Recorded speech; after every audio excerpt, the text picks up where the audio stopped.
लगे बस्ती में, मस्त राम अपनी मस्ती में। ये जो गोदी मीडिया है ना, इसी ने सरकार के जो उतरा हुआ जो ढीला जो सरकार का जो कच्चा है, उसकी बागडोर इन्होंने ही संभाल रखी है। उठा है, लेकिन मोदी जी भूटान चले गए हैं। देखिए सबसे बड़ी चीज ये है कि जब जब इस देश पर कोई भी आपदा आती है, वो एक डायलॉग है ना कि बल्लू तुम्हारी जेल से फरार, वही काम प्रधानमंत्री का है। जब भी इस देश पे कोई भी संकट आए, आग लगे बस्ती में, मस्त राम अपनी मस्ती में। मोदी जी तो अपनी मस्ती पर निकल जाते हैं। एक घटना आपको याद दिलाना चाहता हूँ 26/11 की।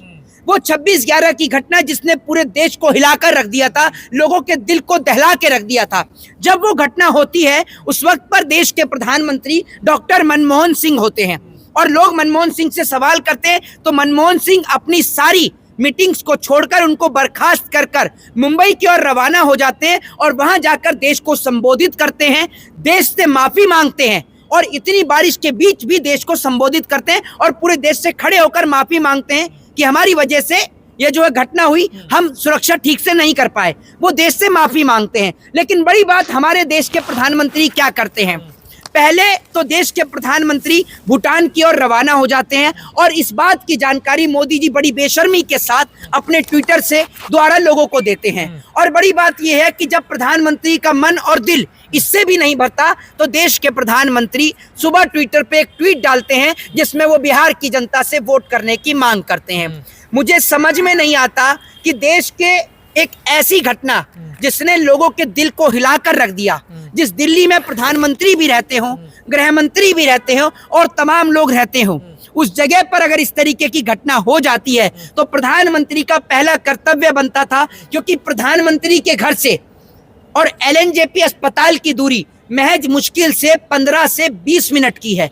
जो लोग इस वीडियो को अदर स्टेट से देख रहे हैं तो उनको भी बता दूं कि PM हाउस से जो हमारा जो LNJP अस्पताल है दिल्ली का, उसकी दूरी महज 15 से 20 मिनट की है। तो जहां देश के प्रधानमंत्री को सबसे पहले जो लोग इस तरीके की घटना में मारे गए हैं उनके परिवारों से मिलना चाहिए था, तो मोदी जी भूटान में मिल रहे हैं। और भूटान से ऐलान किया है कि आरोपियों को छोड़ा नहीं जाएगा। देखिए इस तरीके से, जिस तरीके से मोदी जी ने ऐलान किया था बिहार से कि बिहार से हम पाकिस्तान को जवाब देंगे, ठीक उसी तरीके से भूटान से जवाब दे रहे हैं। अरे पहली बात तो ये कि आप उन्हें पकड़ तो लो, आप उन्हें पकड़ो। दूसरी सबसे बड़ी चीज ये है कि आज जहां हमारे देश के अंदर, ये कोई पहली घटना नहीं है, मोदी सरकार के राज में कई घटनाएं हो गई हैं और अब लोगों की जान की वैल्यू पैसे से करी जाती है।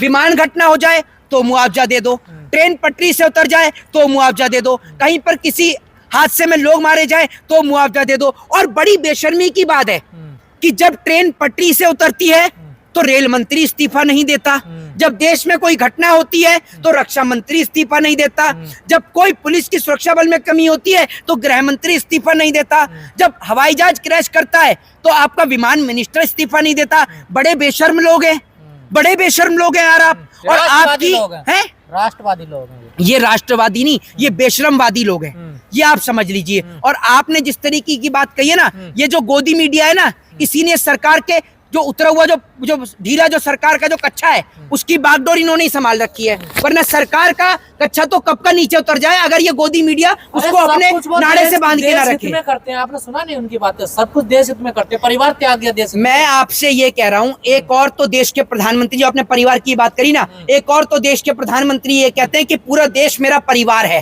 तो अगर किसी देश के परिवार, जिसको आप देश को परिवार कहते हैं, अगर परिवार के घर में परिजन की लाश रखी हो तो आप विदेश की यात्रा करने जाएंगे? मुझे सवाल का जवाब दीजिए।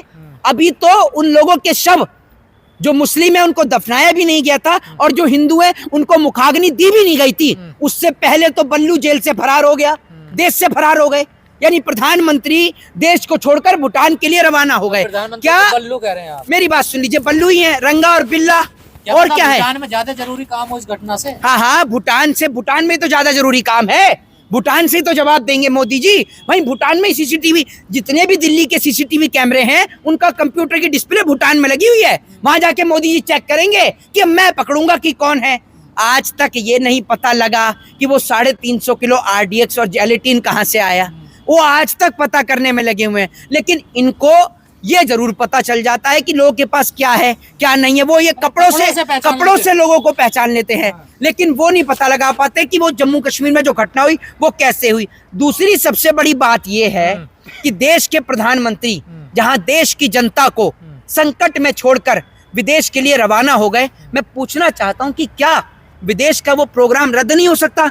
लोग इतने बड़े बड़े कामों को अपने छोड़ देते हैं। जब किसी के घर में किसी की डेथ होती है, किसी का निधन होता है, तो लोग फोन करके अगर एक बार भी ये कहते हैं ना कि भाई मैं नहीं आ सकता, मेरे घर में किसी की डेथ हो गई, तो सामने वाला व्यक्ति इस बात को समझता है। और मोदी जी कहते हैं कि ये देश मेरा परिवार है, तो परिवार के 8 से 10 लोगों की जान चली गई है और परिवार को छोड़कर मोदी जी विदेश के दौरे पर चले